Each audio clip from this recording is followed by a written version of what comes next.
آپ کو بتاتے چلیں، مزمل اکبر انچارج نمائندگان پنجاب کی رپورٹ کے مطابق پی پی 191 یونین کونسل نمبر 61 کے گاؤں چک گنجی پور میں چودھری غلام محی الدین رضوی صاحب کی آمد پر مزمل اکبر بھٹی، مزمل رضوی، محمد حنیف، محمد عابد، اس کے علاوہ کثیر تعداد میں لوگوں نے پھولوں کے ساتھ شاندار استقبال کیا، معززین علاقہ سے ملاقات کی اور تحریک لبیک پاکستان اور بابا جی امیر المجاہدین رحمۃ اللہ علیہ کے مشن اور منشور سے سب کو آگاہ کیا۔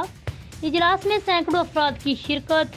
چودھری غلام محی الدین رضوی صاحب نے عوام الناس سے خطاب کیا، جس کے بعد لوگوں کا تحریک لبیک پاکستان پر بھرپور اعتماد کا اظہار۔ اجلاس لبیک یا رسول اللہ کے نعروں کے ساتھ اختتام پذیر ہوا۔ اب تک کے لیے اتنا ہی۔ مزید خبروں کے لیے آپ دیکھتے رہیے PN نیوز۔